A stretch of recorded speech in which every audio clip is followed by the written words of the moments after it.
Good evening, ladies and gentlemen, and welcome to Champions Network TV in collaboration with NTWG TV, platforms where bold conversations shape the future. I am your host, Mija. Tonight, we turn our attention to a country blessed with extraordinary potential, yet burdened by persistent economic and political challenges in this country, Zimbabwe. For decades, Zimbabwe stood as a paradox, a nation rich in minerals, fertile land, and highly educated people. Yet millions of its citizens continue to face economic unemployment and uncertainty about the future. Inflation has eroded the savings. Current instability has shaken confidence, and many of our brothers and sisters have been forced to seek opportunity elsewhere. But the question remains, why is a country with so much promise struggle for so long to unlock its prosperity? Is the challenge purely economic, or is it rooted in governance, policy, and leadership choices? Tonight, we take a deeper look at this issue. We will examine the state of the Zimbabwean economy, the political dynamics that shape it, and the possible pathways forward to recovery. Joining us tonight is Safadwa Munjani, a trained lawyer and national treasurer for the National Democratic Working Group, who brings both technical and insight and political perspective to this discussion. We will explore the realities that face Zimbabwe today, the structural challenges within the economy, and importantly, economic policies being proposed by the National Democratic Working Group. Our goal tonight is not just a debate or a conversation, but to interrogate ideas, challenge assumptions, and explore solutions that could help Zimbabwe realize its full potential. To our viewers, um, across the diaspora, on the continent, and around the world, thank you for joining us. Your voices, your experience, and the perspective remains important in this conversation about Zimbabwe's future. This is Champion Network TV in collaboration with National Democratic Working Group TV. And let's begin. Pamunjanja, welcome. No, thank you, Mija. I appreciate you inviting me to Champions Network TV to discuss the issues of our country, to discuss the economy, and what can be done to really unlock the potential of our country. So I greatly appreciate it. Maybe our viewers may want to know who is Safad Pamunjanja. No, thank you. Tafazwa Unjanja was born and raised in Manicaland province. Grew up in Manicaland province. Was educated. I was educated in Manicaland from primary education to tertiary education. And having gotten my bachelor's degree in accounting at Africa University. So pretty much all of my life, I grew up in Manicaland. I eventually made my way out of the great province of Manicaland after I graduated to pursue, employment opportunities in Harare. That's when I worked at Old Mutual for briefly for a year. And then from there, I transitioned to pursue further education, where I attained a Master of Science degree in accounting here in the United States. So I'm in the accounting profession. But other than accounting, my passion has been my country. Very, very, very much invested in everything that goes on in Zimbabwe in terms of our people, in terms of the economy, the politics. I remain grounded in the desire to see a better Zimbabwe. And so, as such, I've been involved in politics, in the politics of Zimbabwe, since my university days at Africa University, into my adult years now, having been part of the MDC Alliance, MDCT, the Triple C, and of course now the National Democratic Working Group, led by our chief facilitator, Job Saruwiwa Sikala. Ah, thank you very much for such an experience. And to our viewers, please like, uh, subscribe, and share this link so that we can listen to this informative conversation. Here is a man who uh, was born, raised in Manicaland, then moved to Harare, did his studies, and now in the United States, but still passionate about Zimbabwe. Yes. My first question to you, as a starting point, as I said in my opening remarks, Zimbabwe has faced economic and political challenges for decades. From your perspective, what is the true state of Zimbabwe today, politically and economically?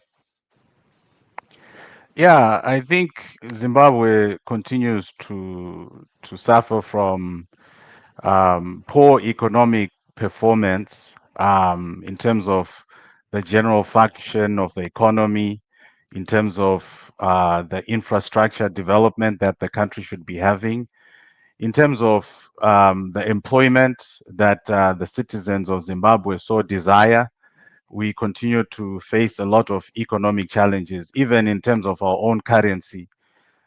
We continue to find that there's references to the ZiG currency, yet, in reality, on the ground, the United States dollar is indeed the formal currency that a lot of people transact in. So the economy continues to suffer, and you can continue to see that in how people are really struggling to make a living in Zimbabwe.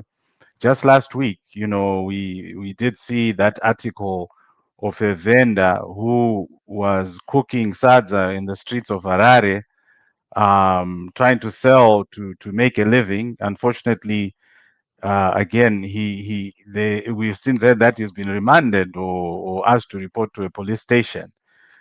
For a man who's really trying to eke out a living, to find a way to take care of their families, yet again they arrest this person, yet there's more people who are actually responsible for the destruction of our economy and our country, who really should be behind bars today. But as such, it is the nature of our country, unfortunately.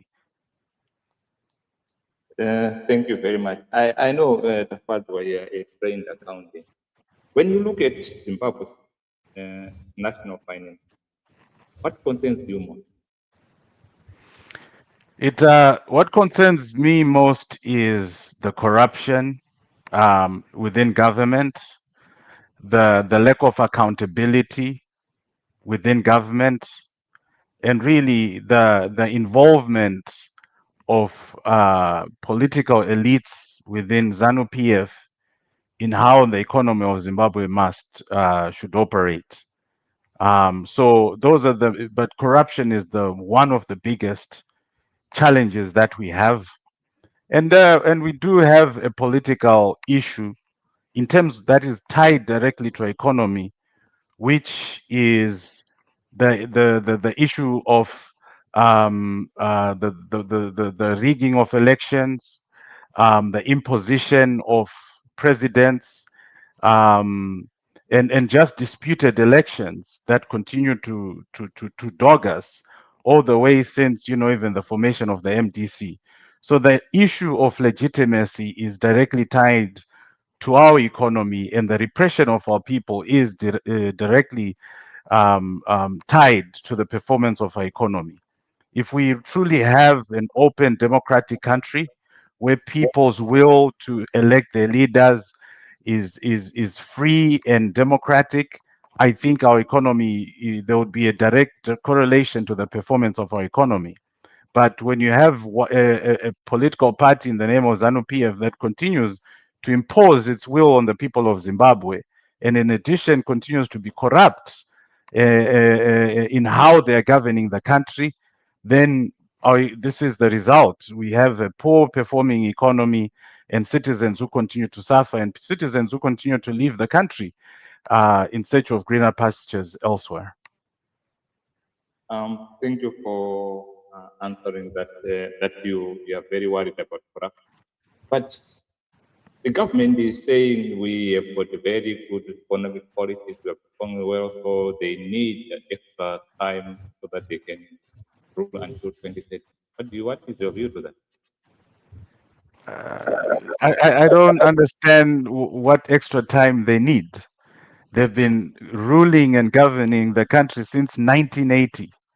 And what is there to show for today in 2026 that they need 2 years? What is 2 years going to do to anything? And besides, the Constitution clearly subscribes that a presidential term or a president only has 2 terms, after which you cannot stand for office anymore. And so, truly, by the letter of the Constitution, Emerson Mnangagwa should not be on the ballot in 2028. It's as simple as that. Now they're trying to impose through an amendment to give him 2 more years to do what? Emerson Mnangagwa has been in government at the senior most highest level since 1980. And so what is it that he has not been able to do all these years? I think that this is why our economy continues to suffer, because if you look at it, since the 2023 election, it is ZANU-PF that has continued to be in an election mode. They seem to be in a campaigning mode instead of really focusing on the fundamentals issues of our economy, the health sector, the infrastructure, education.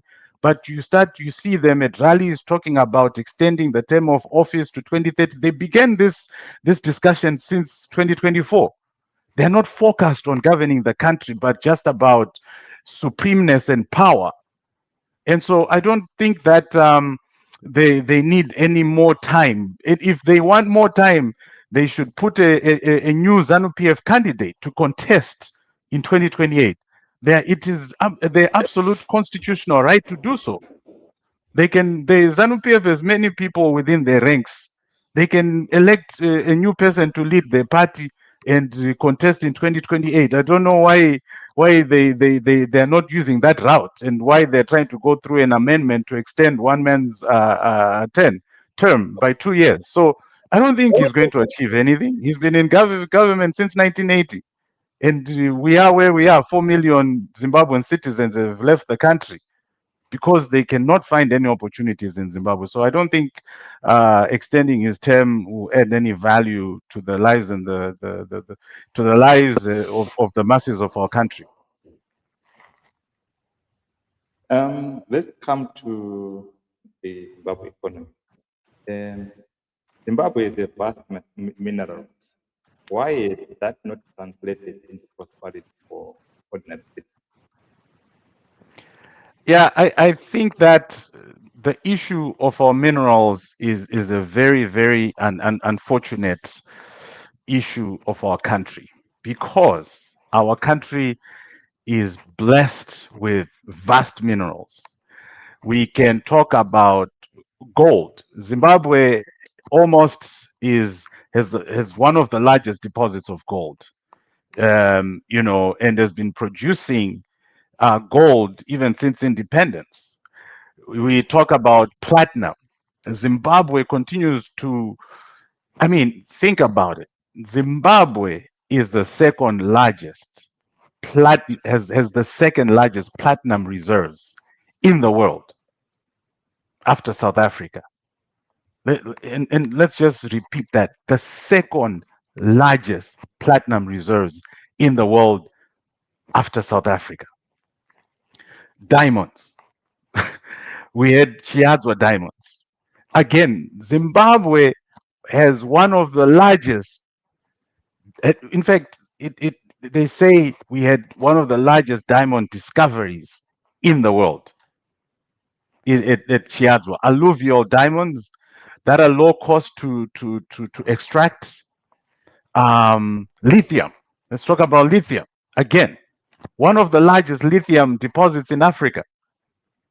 And guess what? Lithium is what is critical for electric vehicle batteries and energy storage in the world.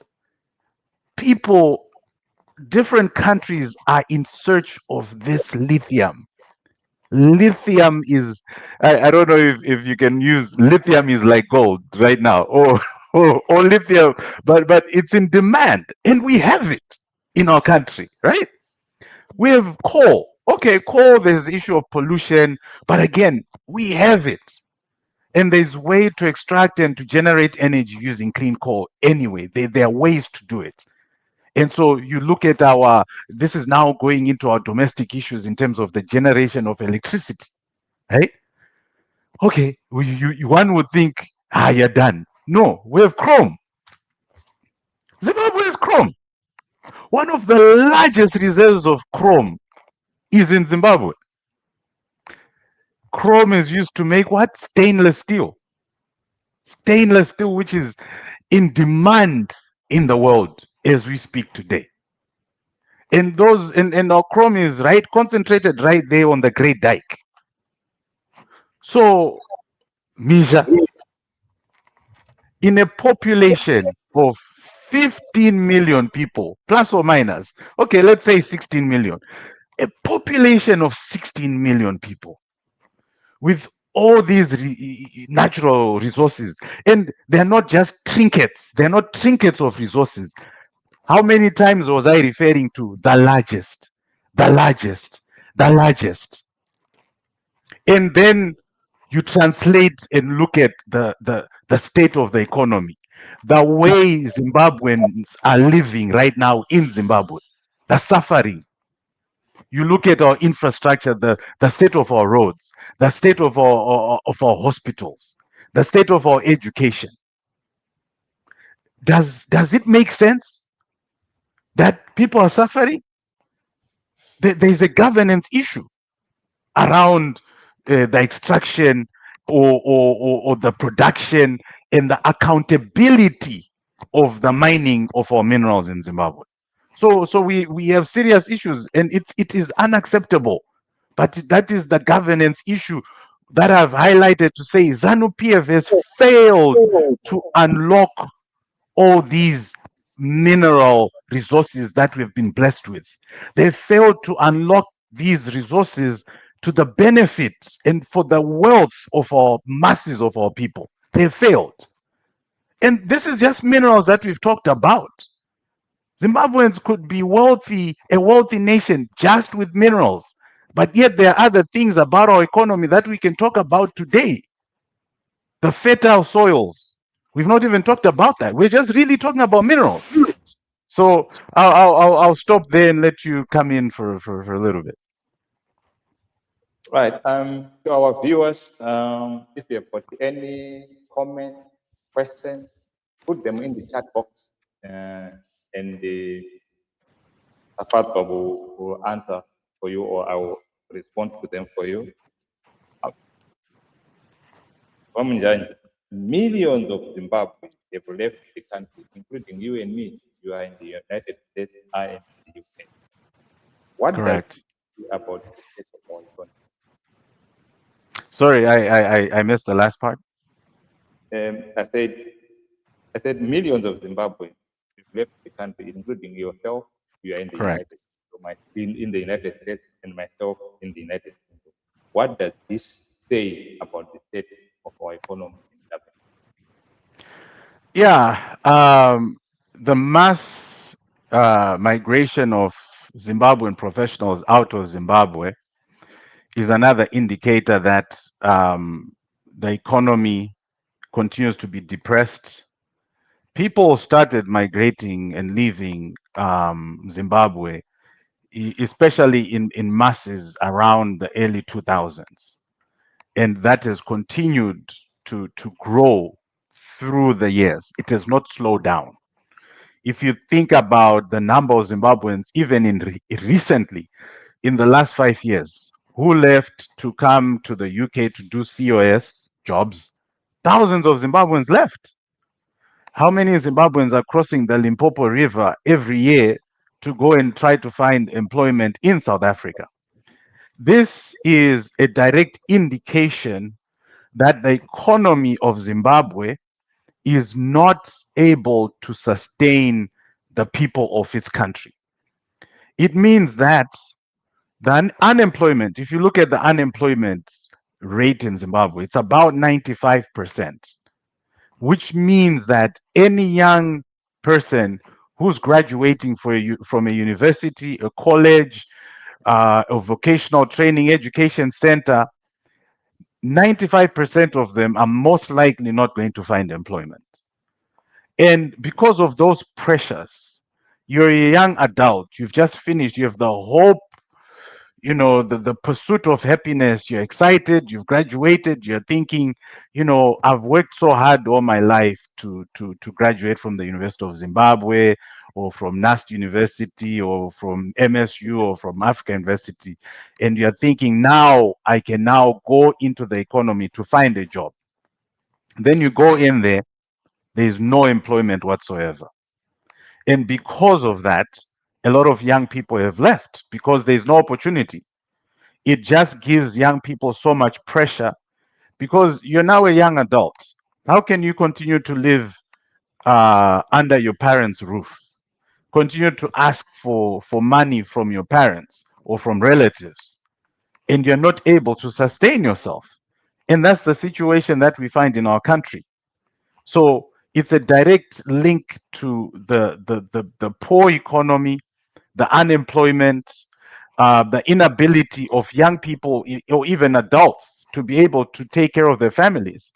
Because part of the issue is also that they're not earning enough income to take care of their families. You have children that need to go to school. You want to provide a decent life for your family, good house, good accommodation, whether it's rental or just the ability to or be able to purchase your own home. A lot of Zimbabweans are not able to do that. So, because of that, they resort to finding opportunities outside of the country. And obviously, the major destinations are South Africa, the United Kingdom, Canada, United States. So, it's really because our economy has failed to provide the opportunities for the young people, for the young adults, for the adults to be able to take care of their families. And that's why they're leaving. Yeah, sure. It's not age discriminatory. We find adult people who are already reaching their retirement still migrating to grow up Yes. to right. Yes, and it's so sad. It's so sad when you find a 46, 48-year old, family migrating and trying to establish themselves and learn how to live in the diaspora. It's so sad because it's difficult, but they're pressed they're in a hard place. When they're in Zimbabwe, they're failing to sustain and to take care of their families. So they make the sacrifice to say, you know what, regai timboedzawo zviri ku UK uko toona kuti zvinobuda.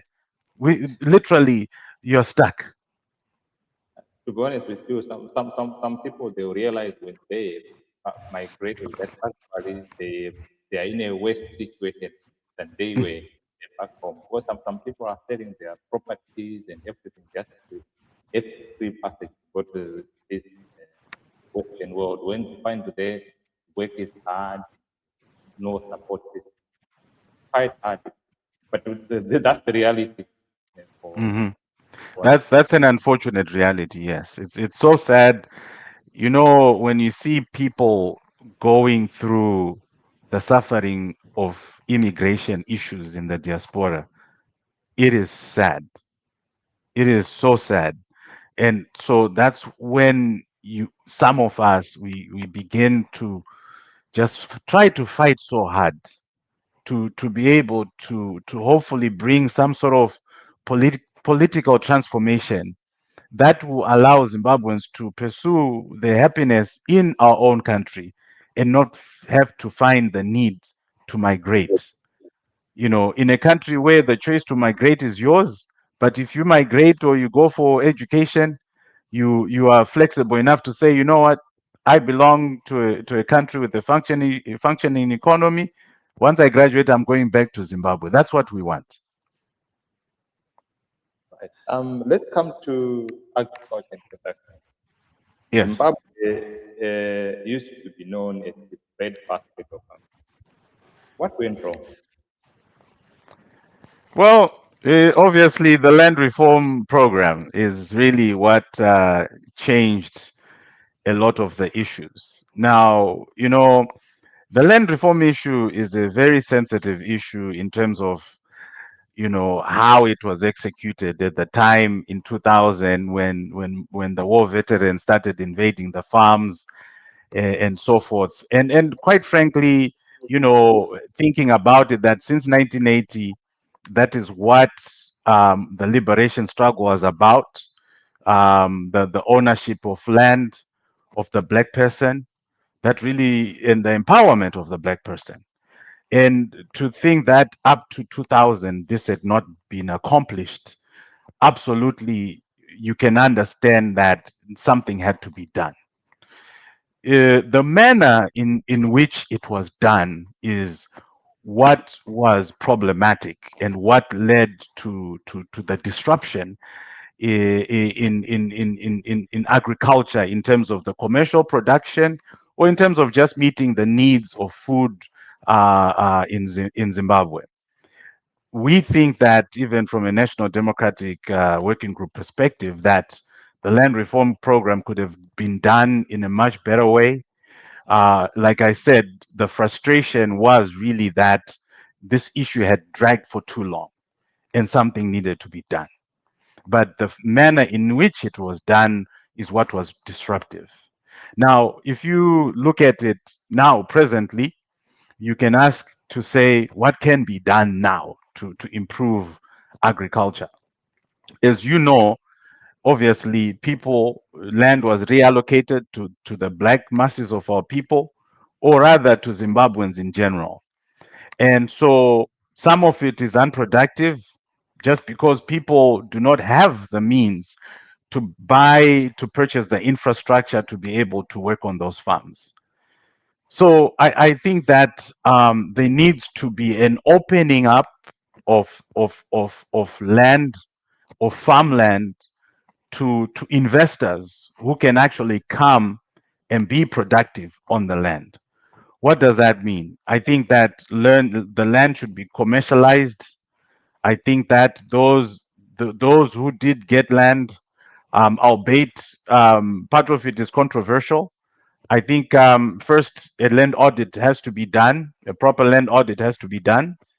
And once a proper land audit is done, and making sure that there are no people with multiple farms, 3, 4 farms, and so forth, and making sure that each person who has been allocated only has one farm or one piece of land, then I do think that once that proper audit has been done and concluded, then I do think that the land needs to be commercialized or monetized, where if one decides to get into a partnership, or should an investor want to come and buy a piece of land for farming purposes, they can be able to.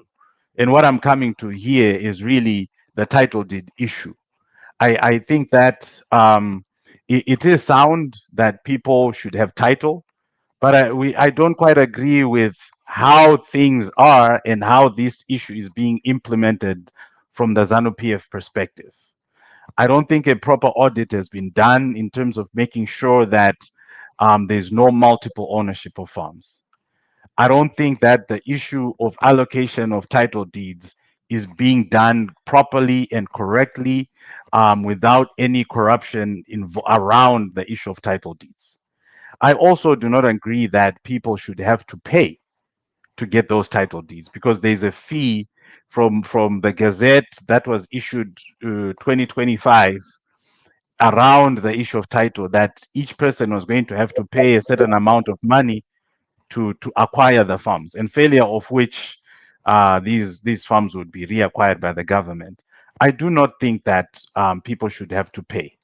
I think that, in however haphazard way the land reform happened, What just needs to be done is a proper audit, no multiple ownership of farms. And once that is done, I think title should be given, and so that we can open up the land to commercial production. What that means is, should one want to purchase the farm and start to commercialize the farm, you know, it allows capital to come into agriculture, proper capital to come into agriculture, proper financing to come into agriculture. Because right now, a farmer cannot really go out there into the commercial market or to try to get financing with a 99-year lease.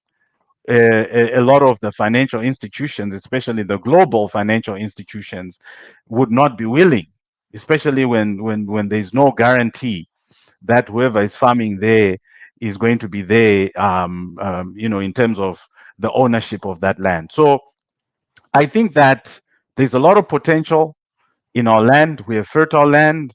We have land enough to feed the nation in terms of the maize crop, wheat production, tobacco production, and we need to diversify our agriculture, to from cash crops, also to the food security of our country. If you look at the timber industry, that's another area that we need to look at. If we look at the cattle, the livestock, we need to make sure that we can be able to produce beef that can be exported to the United States, to the United Kingdom, all over the world. But I think the issue really is commercializing, unlocking the commercial value in our land so that finance can start to go into the land. And those who own the land can access capital and can be able to access the markets to export their product. Thank you very much. So you agree with the principle of land redistribution, but you disagree with the modality. Yes. Agree with the issue of title deed, but you Yes. disagree with the way it is being done. You have articulated that I think if we make farming as a business, they can be capital going into Zimbabwe. That ties Correct. to my next question. Um, what are the biggest barriers preventing investors from coming to Zimbabwe? And for yourself, you are in the United States and I'm in the United Kingdom. If you were advising a foreign investor today, would you tell them Zimbabwe is open for business? If so, in terms of foreign direct investment into Zimbabwe, if I was to advise a potential investor, let's say an insurance company, they're thinking of expanding, to open, to sell the insurance products in Zimbabwe. I think I would say that there's several risks with the investment that you need to be aware of. There is a monetary risk, a currency risk that you may face, in terms of your investment. So if you're going to put in capital, let's say you decide to invest about $50 million into to grow an insurance business in Zimbabwe, I would say that that capital may be difficult to extract out of Zimbabwe, just because of the many regulations, the instability of the currency issue, where you can wake up one day and you're told that, we've completely done with this currency, the bond currency. As of today, it's no longer legal tender, and then starting tomorrow, we are now starting to use the ZIG. There's a time when people woke up to be told that the United States denominated accounts were now being converted to bond accounts. If you are a foreign investor, you need to be very analytical to do your risk assessment, to make sure that you're not losing your investment in terms of the monetary aspect of that money. As an investor, if I'm putting $50 million into this insurance company that I intend to establish in Zimbabwe, am I going to be able to get my dividends out? When my insurance company is doing well, it's highly profitable. Um, the company gives us a dividends of maybe 25 million that year. Am I going to be able to extract the money out of Zimbabwe? Number two, I would look at the tax regime. Um, Zimbabwe does not participate in a lot of tax treaties around the world. For example, if you're looking at the tax treaty between the United States and Zimbabwe, there's no such treaty. And as such, if I'm going to be going into Zimbabwe for business, my income, the income that my company is going to generate, is going to be subject to double taxation. And so it is very critical for the company to understand that if you're going to be paying taxes, one, on the income then you're generating in Zimbabwe, and then on any income that you repatriate back to the United States. So there's a double taxation issue that needs to be considered. The political issues is also something of concern. The illegitimacy, the issue that Zimbabweans continue to contest elections year after year after year. So the political environment tends to be very volatile. I'm thinking about the infrastructure of the country as well. How good is the infrastructure to sustain an insurance company? Um, how much claims? Let's say you're opening an insurance company to do with health or property. Are the roads good enough to where there's good risk where we can be able to be profitable? So there's a lot of risks that are involved in doing business in Zimbabwe. But I think the thing that worries me most is mainly the issue of political contestation, the poor transition of governance from one election to the other that results in all these currency instabilities is what would worry me. The issue of corruption is what would worry me. So I would not say I would discourage a company from going to do business in Zimbabwe, but I would make them aware of the risks that I've just explained right now. Thank you. Thank you very much. So you bring some investors, but you tell them where to rise. Yeah, definitely. Because some companies like to take risks, right? Some companies are willing they're willing to take a certain amount of risk as long as they know that they can get a good profit margin out of what they want to do. So you cannot completely say do not enter the Zimbabwean market. Do not. You cannot really say that, but you just have to make them aware that there's certain risks that you need to be aware of. You're going to be subject to double taxation. There is issues of inflation. The market itself, the elasticity of the Zimbabwean market. Do you have a big enough disposable income where people can be able to buy the insurance products that you're setting up? So out of the 50 million that you're investing in Zimbabwe, can you actually actualize or turn over a profit? There's an issue of that. A lot of people are not insured. Homes in Zimbabwe, a lot of people are not paying insurance on their homes. That's why you find a lot of those houses that get burnt, people can never recover because the insurance premiums are way too high. And so if an insurance company comes to me and say, "Hey, we want to put $50 million," I say, "Okay, you can invest 50 million, but you might lose it because maybe the market is not there." the people do not have enough disposable income to where they are thinking to insure their homes. So some people are foregoing insurance. So you go in there, you invest $50 million, but you don't get enough policyholders to make a profit. And really, I'm just giving purely an insurance business example. Thank you very much. And let's listen to one song and then we go into the next section.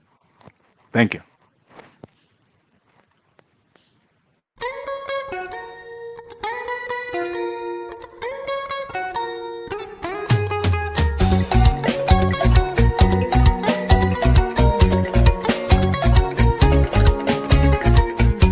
Yomuga umangwanani ndishone zuwa upandi ndofamba sangamire ndangarire mndumuga umangwanani ndichone zuwa upandi ndofamba sangamire ndangarire vanoda kundivona kandisisima avana simba samru paradza vanoda kundivona kandisisima avana simba sangamire kuparadza Pandino Famba Sangamiri Dangariri Vanoda Kundi Paraza Pavana Simba Vanoda Kundi Paraza Sangamiri Oy Pandino Famba Sangamiri Dune Uraigan Suraigan Suraigan Suraigan Suraigan Suraigan Uraigan Suraigan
Welcome back, Pamunjanja. Thank you. Thank you. Thank you. One thing I like about you is, yes, you observe there are some issues in Zimbabwe, the political, economic, but you are passionate about bringing change. And you have shown that you are part of the National Democratic Working Group. Can you just, in a nutshell, tell our viewers what is democratic? What is National Democratic Working Group? Yeah. So the National Democratic Working Group is an organ of a mass-driven process to engage, to dialogue, to consult, and restore the people power to the masses of our nation so that they can themselves determine the future of our country. The National Democratic Working Group was an idea that was born out of our chief facilitator, Job Sarowiwa Sikala, during the time of his incarceration in Chikurubi. And so shortly after he was released from Chikurubi, uh, I don't know if you remember during that time when he came out, he was met with people. It was at night, and he said, Zimbabwe, Zimbabwe, Nyika yedu, Zimbabwe." That was when the journey of the National Democratic Working Group began. Shortly after that, he met with many other like-minded revolutionaries, and they decided in Marondera, I think the date is March 3rd of 2024, to start the National Democratic Working Group. When they met, they decided that they were going to deploy each other all over the country to consult with the masses of our people. So, and that's what we did. We embarked on a mass mobilization campaign, a grassroots campaign, where it was a door-to-door conversation.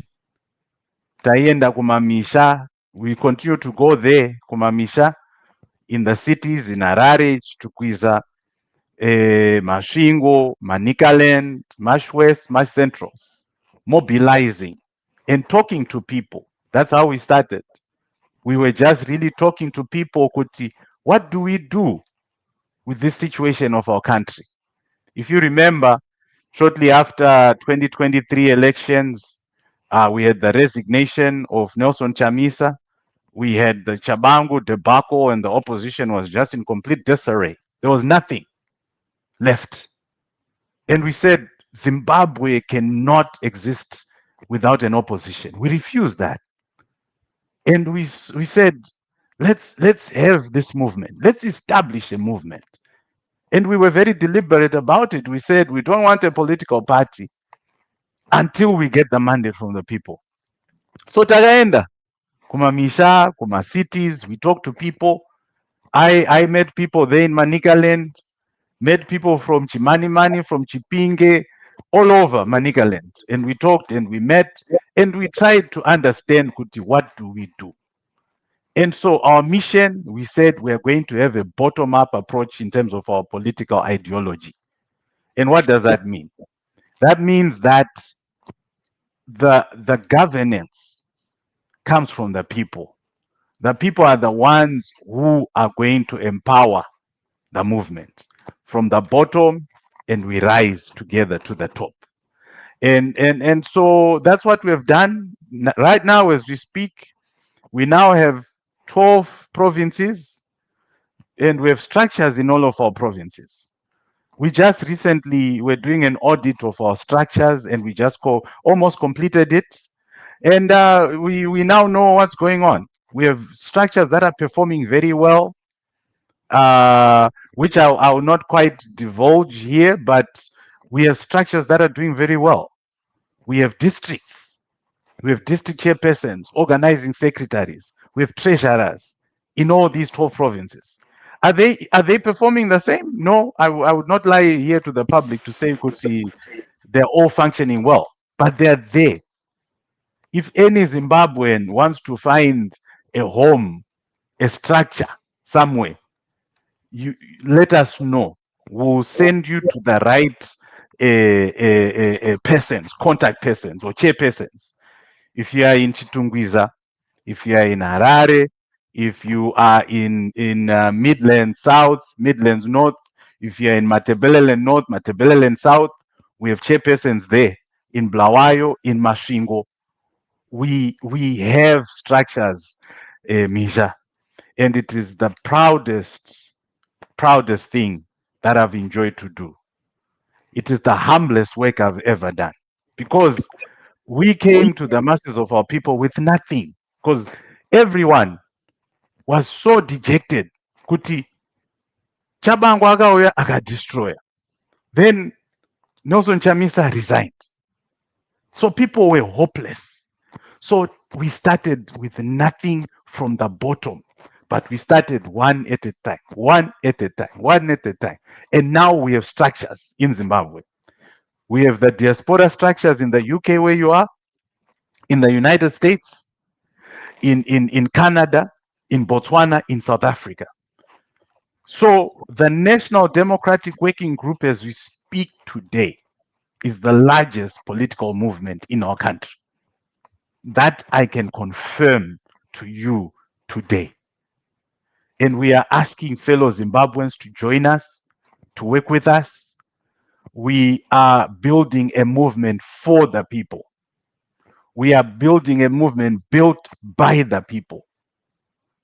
And we are a movement that is not incentivized by positions. We are a movement for Zimbabwe. We want to see the transformation of our country. That is what is inspiring what we're doing. Hatina basa nezvigaro kana kuti toda kuzodii tapinda muhurumende. Isu, we want to transform our country. We want to work for our country, to be a true civil servant of the people of Zimbabwe. Kuti titye vanhu, to do work uchitya vanhu venyika, because ndo vanhu vane simba. To deliver uchitya kuti vanhu vakandipa this ability or this position to deliver. And that's what we want to do, to make sure that every cent, every taxpayer dollar that a Zimbabwean pays, it goes back to improve their lives. So that's what we've been doing, building the infrastructure around it. It is solid, led by our chief facilitator, Job Saruwiwa Scala. And we have two. We have our facilitator. We have our southern region facilitator, Zenzo Nkomo. We have our northern region facilitator, Dr. Uraya Izembe. They are leading our organization. And just this weekend, as you know, we just elected our women president through a very democratic, nice electoral process. We are enjoying politics. We are enjoying mobilization. Once more, once again, it feels good. You know, that's all I can say. Right. Those who want to know where you can find the instruction near you, we have got an email at the bottom there. We can direct you to where you can be. You have said something profound that you went door to door, having a conversation. What did they say? You know, and I want to be very honest here. When we first started, a lot of people were saying, kuti, you know, takamirira wachamisa and all this thing, we're not sure where we are. You know, that's what the conversation started off with. But you know, our value proposition is that we always said we are enemies to none. We are friends to all. Misha, the National Democratic Working Group is a friend to Nelson Chamisa, is a friend to Tendai Biti, is a friend to Ibo Mandas. We don't do this thing of enemies. So why we say that? Why is that our position? Because we are suffering the same in our country. The struggle is the same. Magetsi kana aenda kwako aendawo kwangu. Vana kana vari kunetseka neschool fees, tiri tese. That's what we say to the people. We are suffering, all of us. And we're enemies to none. We will work with any progressive politician or political organization in Zimbabwe. We will work with Nelson Chamisa in areas of common interest. We will work with Jacob Ngaruvume. We will work with Mnyaradzi Kwisai. We will work with Tendai Biti. And we have done that, you know? And so that's what we pataita door to door. That's what we express to the people. And titaitaura kuti isu tiri kupa simba kwamuri kuti imi ndimi muchave muchitiudza kuti direction yemusangano, direction yeZimbabwe muda kuti tiende kupi. Isusu hatisisiri movement kana kuti bato rinoda kuudza vanhu kuti munoita so, itai so, itai so. No. And we said, if you become part of us, we don't micromanage. You manage your structures. You do as you feel, kuti, this is how we want to build our structures. The power resides in you, the masses. We are not an organization yekuti Job Scala anouya achiudza vanhu ari kwake kufacilitator kuti vanhu itai so. No. People are the ones who come and they empower. They make the decisions, which are the decisions that become the national decision. So out of that, I think people became more comfortable with what we're trying to do, and people started joining. And that's how we now have structures all over Zimbabwe and all over the world. And we are enjoying it. We just believe that let the structures function, empower the structures. Don't overimpose yourself on structures. Let them function in the way that they should function. Thank you very much for letting the viewers know what the National Democratic Working Group is. Thank you. Let's talk about now. We are saying it's going to be an alternative to the system, doesn't it? Yes. Talk about your economic view. What makes the approach for National Democratic Working Group different from the current system of landscape? Yeah. Yeah. You know, our blueprint is very, very simple. Number one, you want to stop the leakages of corruption. That is the first thing that a national democratic working group government would do. We need to stop the leakages due to corruption. What does that mean? We would make sure that the tender process within our country is done independently and that parties are given equal opportunity to bid, and that whenever any entity wins a tender for any government project, that they are maintaining standards, that they are delivering what they promised to do. There should be transparency in the tender processes, which means that whenever there is a tender, the public must be allowed to see the value of the tender, the period, to be able to be involved in the bidding processes of these tenders. In an economy of Zimbabwe, that's number one, corruption. We have to address the issue of corruption. Anyone who is in government, we will be serious that there should be a lifestyle audit. People must declare their assets, what they own annually to government, so that there is accountability for everyone occupying a government position. There should be a government audit of the offices of government, proper reviews to make sure that each government unit is operating effectively and efficiently. Are people working and delivering what they're supposed to be doing in all these ministries? So those are the things, the small but simple things that a national democratic working group government would start with. Corruption, making sure that the government offices, there's a proper audit and that they're working efficiently and effectively. Number three would be digitalization of government.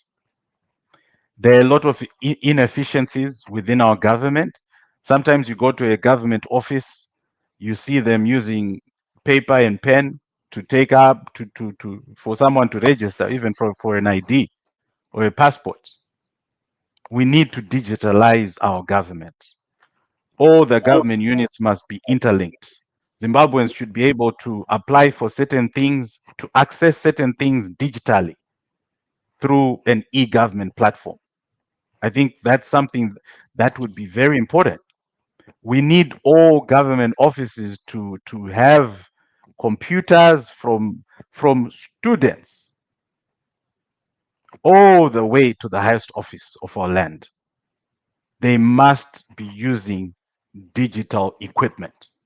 We cannot continue to accept a title deeds office, for example, where title deeds, they are coming out of drawers. That has cost a lot of people, right? How many people have lost properties because of this title deed issue? So when I'm talking about the digitalization of our government, the National Democratic Working Group, we want to address this particular issue of digitalizing these offices so that Zimbabweans can be able to get efficient and effective services from government. The government of the National Democratic Working Group is going to focus on infrastructure. Mija, infrastructure is of critical importance if you want to unlock the economy.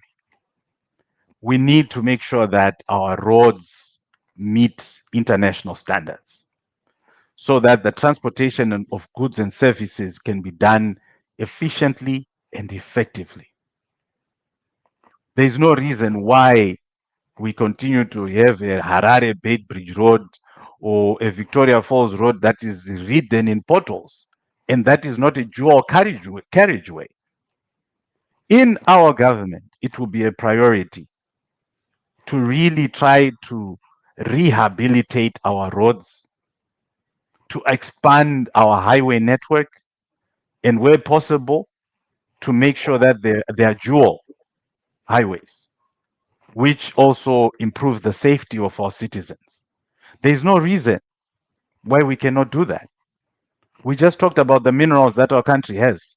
Some of those minerals can be is what you use to manufacture tar, which is for the roads. So there's no reason why our roads are in the deplorable state that they are. But we would dedicate an infrastructure program to improve the roads and networks of our country. We need to stabilize our electrical grid, electricity. You asked me whether I would, encourage a foreign investor to come into Zimbabwe. That's one of the issues. Infrastructure. If you are going to open a Tesla plant in Zimbabwe, they're going to need a proper, stable electrical grid so as to manufacture what they need to manufacture. If we, as the National Democratic Government, National Democratic Working Group government, we're going to attract Hyundai to come back and start to manufacture cars in Zimbabwe, we must have consistent, a stable electrical grid. And it can be done.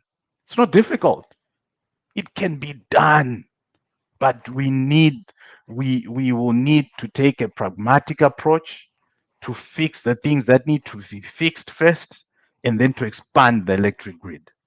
We talked about coal. Let's use our coal more effectively and efficiently where we can be able to supply electricity.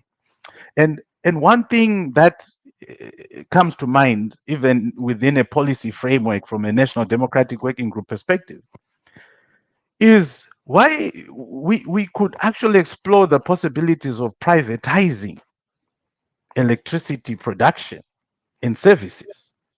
Let's allow private players to come in and actually produce electricity and sell the electricity for a profit to the country. That is an absolute possibility that the National Democratic Working Group would look at. So then we talk about the monetary issue, the currency.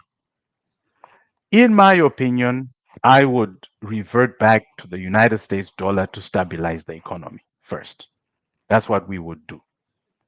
I think that is absolutely critical when, as we start to govern, we need to stabilize the currency.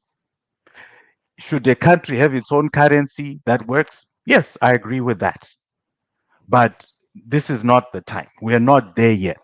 And I've already said to you, we have this bond currency out there. They just brought out the Z currency. You saw those new notes that they were putting out there. But how many people are actually using them? How many people want them? Most people are transacting in United States currency anyway. So why not just formalize it and make it official?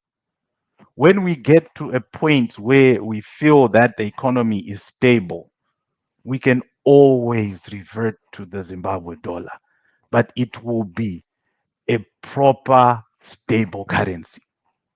But there will not be any rush to do that. in our policy framework. So, I'll stop there. There are many things we can talk about: agriculture, mining, the leakages that are going on in mining, and how we can stop the leakages from happening so that the money can go back to the development of the country. We can talk about those, but I'll let you come in. Yeah, thank you very much for articulating quite a number of economic policies from stopping leakages, also being disciplined in the different government departments that work, the digitalization and the e-government system. Um, let's look at the region.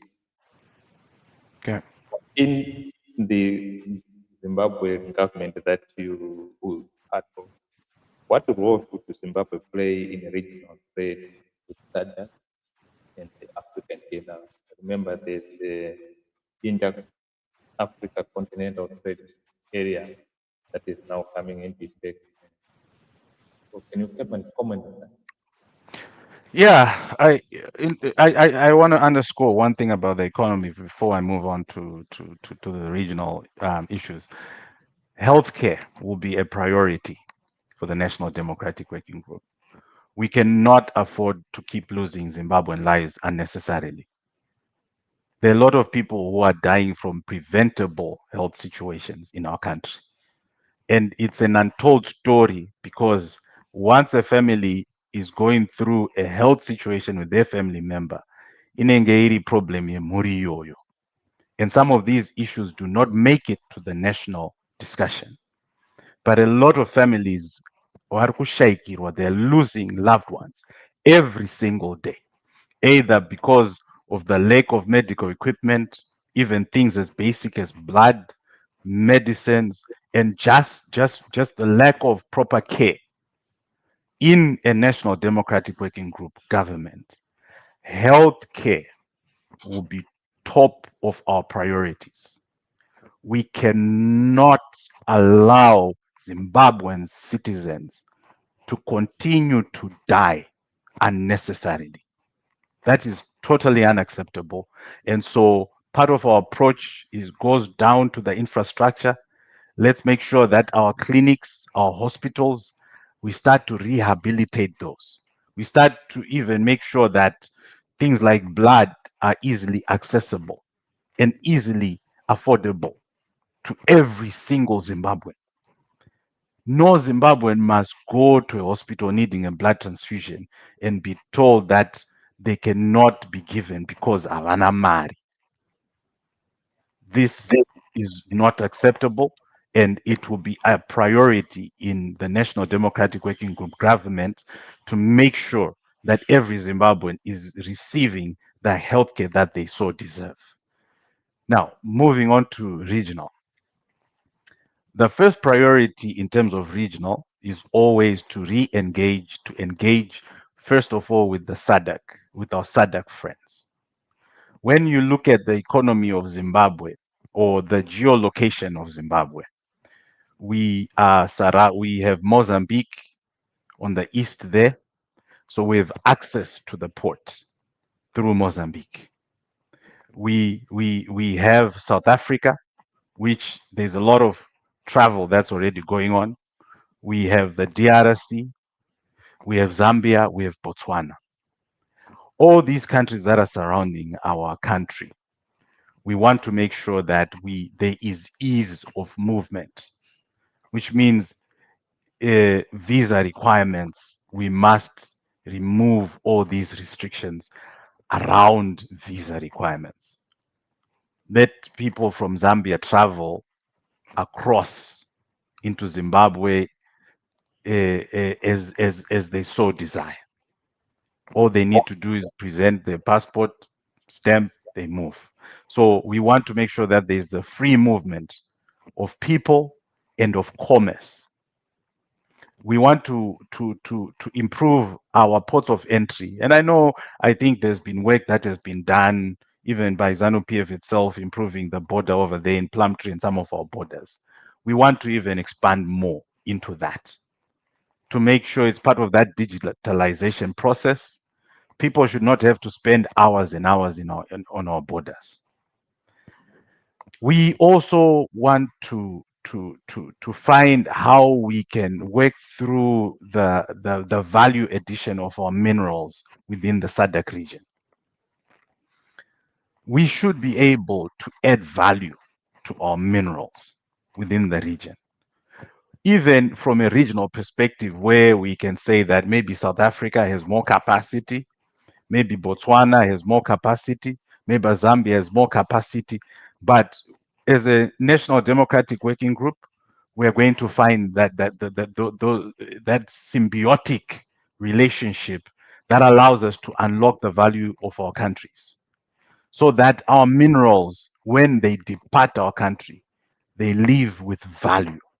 This whole thing that minerals, people are just digging up dirt and traveling, putting them in these trucks and traveling through borders with unprocessed minerals must end. And we must do it within our region. Even the issue of currency integration, I think that that's a discussion that we would like to have with our regional partners to see how we can be able to integrate our currencies. Or is it even possible for SADC to have one regional currency? Maybe we start there.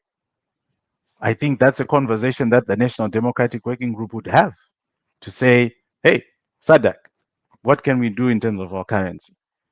So there are many things in terms of tourism. There's a lot of, you look at the Gonarejo National Park over there, Victoria Falls over there with Zambia. How can we even make it better in terms of the improving the tourism economy between the different countries? How can we be able to complement the tourism in South Africa to make sure even that there's an overspill of tourists who are coming to South Africa who end up in Zimbabwe as well? So we talk about the airlines.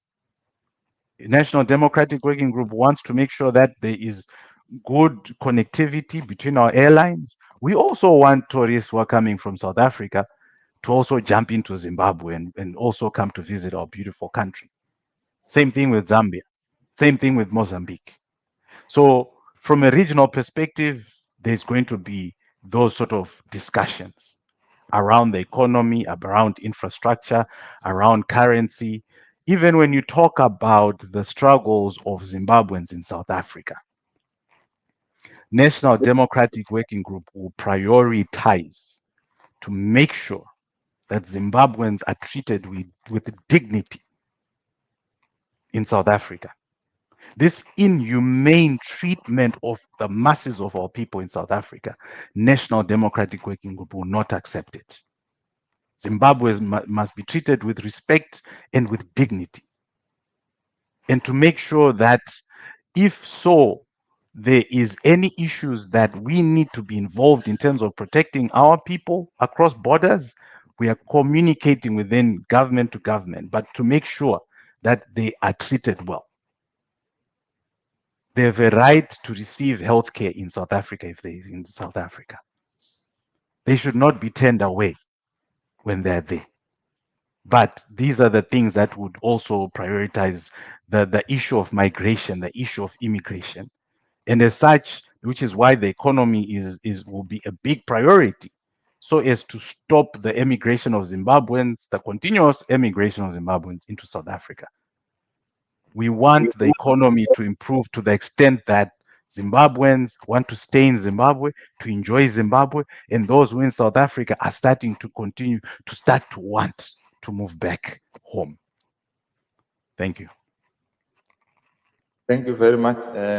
Those watching on YouTube, on Champion Network TV or NDW TV, put your comment in the chat box.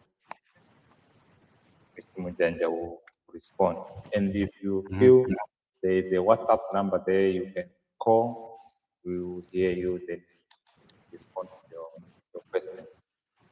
Now let's start with the market, man. Okay, let's go. Why should Zimbabweans trust in a National Democratic Working Group to deliver economic change when many political promises in the past? Yeah, I think that's a very, very good question. Uh, the trust between opposition leaders and the masses of our people and the ability to deliver has been eroded. That is something that I can accept to say that we have a big challenge. The question is, what is different about us as the National Democratic Working Group? The National Democratic Working Group is made up of people who are truly in this journey for the transformation of our country. When I said that we went to the masses of our people to talk to our people, the message that we've put across is we are here, we are in this to transform Zimbabwe. That is all we want. We want to transform Zimbabwe to where the important discussions of the day are things of employment, where the citizens of our country can pursue their lives without feeling that they need to be connected to politics, without feeling that kuti rega ndipinde mupolitics ndo kune mari. We want to put an end to that. Business, private businesses, corporations is where we want every Zimbabwean to envision as the place that they will make a living, that they will do the pursuit of happiness through hard work, through opening their own businesses, through opening their own companies, through working hard, getting promotions, and all these things. This idea now, where we live in now, where everyone can just start to say, politics ndo kune mari. You need to be connected to a politician. You need to be connected to Zigananda. This and that. That's not what we're about. We want to give back the power of emancipation, the power of wealth, the power of opening businesses and actualizing profitability and success and prosperity back to ingenuity, the ability for Zimbabweans to be innovative, to open businesses that become profitable.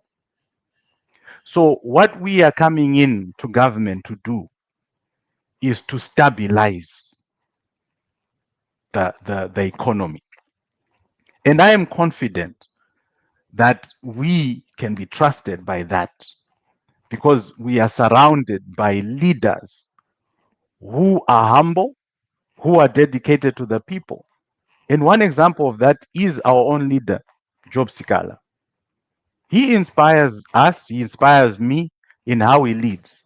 And I'm confident, very 100% confident, that he is in this for the people of Zimbabwe.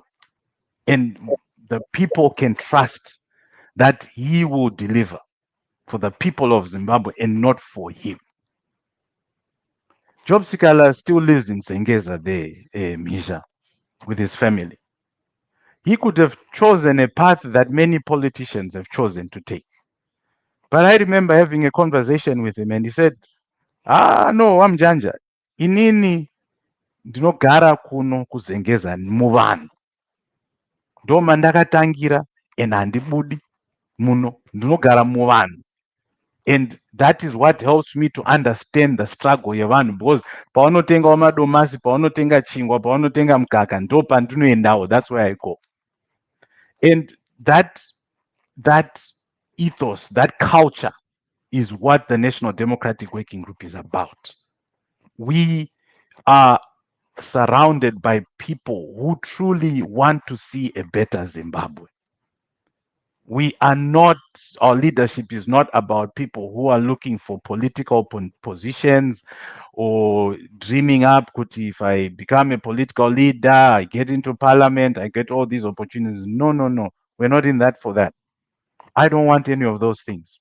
I have no desire for those things. All I've ever wanted myself is for the people of Zimbabwe to get the opportunities that they so deserve.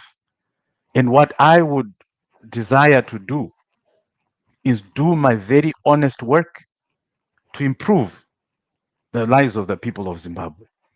If it means stopping the issue of corruption, plugging the leakages due to corruption, the infrastructure, making sure that government is working more efficiently, that's all we want. We want Zimbabwe to work for all of us, not for a few individuals. We are not trying to govern so that our lives can be better. We are trying to govern so that the lives of the 15 million people of Zimbabwe is better. And the people of Zimbabwe can trust us with that. And also, why should they trust us? We have built a political movement with literally very little resources. We are not funded by any organization or anything. It's been the sacrifices of every leader in our movement. You know, some people will donate chickens, chibage, mapoto, you know, fuel. That's how we move. When we meet, some people will donate chickens and then we cook, we eat lunch. Some people will donate goats, so many things, cooking oil for our events. That's who we are. That is the fabric of the National Democratic Working Group. We are not fancy. We are not elite. Opposition had become elite, political elites, you know, the ones who move around with all these fancy things and so forth. No, we are not that. We are grounded in Ubuntu, the true African spirit of humbleness and kindness and love and respect for the people of our country. This is why the people of Zimbabwe must, or rather, should be able to have confidence in that we can deliver. We love the people of Zimbabwe. We want to work for the people of Zimbabwe in our humble submission for them. That's what we want to do for them, not for us. We are not elitist. We are not elite politicians. We don't brag. We don't do all these things. We just live, reside, and mobilize in the masses of our people. And that is what we represent. And I believe out of that frugality, we're frugal. With how we use our resources, frugal. When we have a dollar, we know how to maximize, to extend the propensity of a dollar to be effective. I often say to people in our movement, where the way we operate today must be reflect how we want to operate as a governing party, which means the way we use our financial resources, our resources in our party, must be frugal. We must extend the propensity of a dollar to its maximum capacity. Zero wastage, no wastage.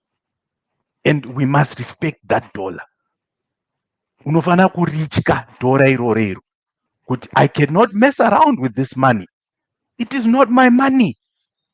This is people's money. And when people have contributed, they are expecting something out of this thing. And that's the approach. That's the culture. That's the environment of the National Democratic Working Group. We are frugal. Misha. So people can trust us with their money. We are not here to just play around with money and donate things and what we've seen with these Mbinga things. No, no, no, no, no, no, no, no. Every dollar must go where it is supposed to go. Mone kunaka kuneta nyika. You will see the effectiveness of money for the 15 million people of our country. So I really think that people can trust us with that. Or at least they can give us that opportunity to demonstrate what we can do. But that brings me to the next question. You said, if the people have given you the opportunity, if you fail to deliver economic improvement within 5 years, would people hold you to account, or will you do what the others do to say now 2030? Never, ever can we try to impose a mandate from the people. Never. We are true Democrats at heart. At heart, we want Zimbabwe to be a democracy at heart. This is why I said this is not about us. We want democracy. We want people to exercise their right to vote. If after 5 years we fail, let the people of Zimbabwe decide freely, democratically. Kuti NDWG makatirasa pepe chiendai kutouchline takumbopinzawo wamwe. We want that. We want it. We are not trying to be here to impose on ourselves and to be, well, no, no, never, never. We want to unlock the channel to democracy. Where if after 5 years the people of our country are not happy, they'll kick us out. That's okay. You failed. We failed. This is what happens in true democracies just here in the United States of America. Joe Biden, he got 4 years and people were like, no, no, no, no, no, no, no. We are not happy. He was out. They voted him out. That's democracy. Barack Obama came, he delivered for 8 years. He delivered his first 4 years. He campaigned, he got another 4 years. But he's since left. Why can Zimbabwe not be like that? We want to work for that. That's what we're fighting for. This Zimbabwe that we talk about, Misha, it is going to exist in perpetuity beyond our time. There are generations who are going to be having these interviews far when we are gone. So what are we doing now? We are fighting to put Zimbabwe on the right path, so that when we are gone, our citizens who never know us, who never understand who fought for this, can be able to enjoy these things. ZANU-PF may think that they've put a chokehold and that they can be able to sustain this. It is not sustainable. This fight for democracy, at some point, we're going to achieve it very, very soon. But to answer your question, yes, after 5 years, if we fail and the people say, it's fine, let them choose their next leader. Right, yes, we are now winding down. Yes. In one sentence, what does a prosperous Zimbabwe look like under the National Democratic Republic?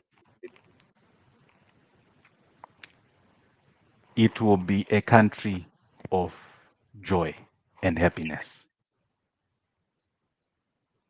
I know there is a 10-year-old who is maybe in Harare or Oloch or wherever. Mhm. There is a mother who is listening to us.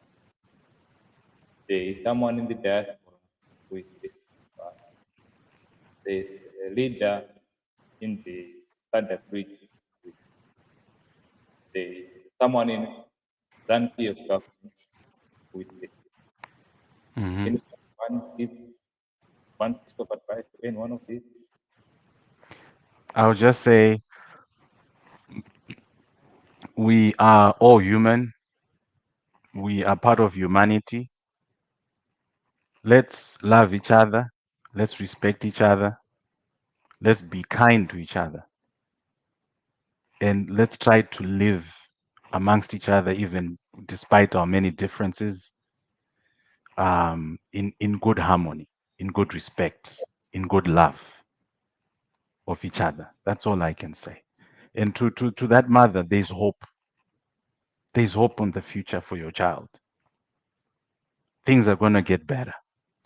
To that person in the diaspora, I know your struggle. I see it every day. Zimbabweans are struggling in the diaspora.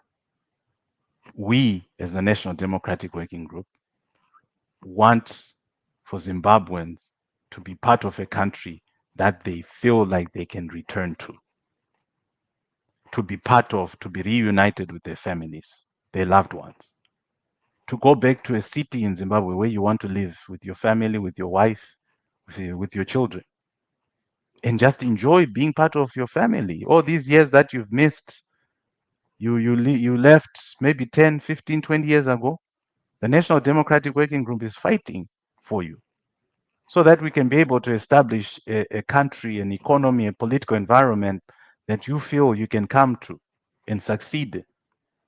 And to the young and the youth, so that when you graduate, you get a good job, a job that pays your bills. You move into your nice little flat there, you buy a nice car, you marry the love of your life, you have your family. And to those who are retiring, you retire in decency. You have a good pension, you enjoy your grandchildren. When you're not well, you get good checkups at the hospital, and you live a decent life. That's what we want to, that's what we are fighting for, and that's how we will govern the country of Zimbabwe, given the opportunity by the masses of our people. Thank you very much. And non the Singapore community. Yeah, I'm sad it's coming to an end. I was just getting started, just warming up. We have a second episode. Yeah. Taka kupinda chaimo chaimo manje. Taka kupinda mu campaign mode.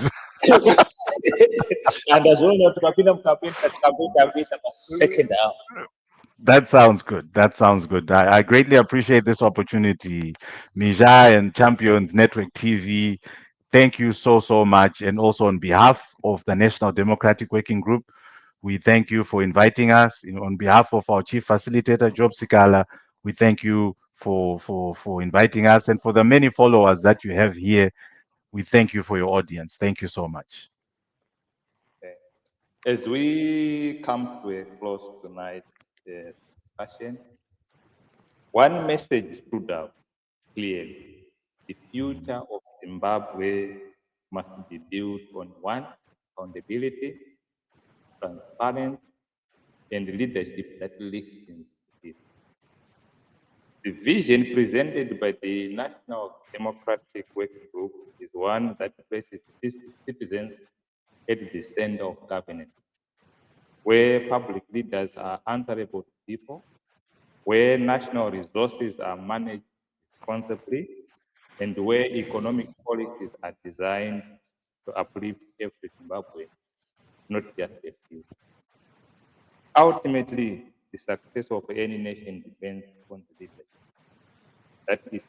that is people driven, accountable, and committed to common good.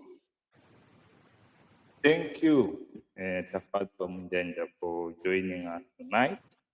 And thank you for Thank you. our viewers for being part of this conversation. I always say this conversation starts, that's the beginning of the conversation. When you listen Yes. again, you have a conversation with yourself. When you listen again, you ask your neighbor. When you listen again, you come back to us and put some comments in the chat box and ask questions. And when we do the second episode, Hmm. we'll be responding to them.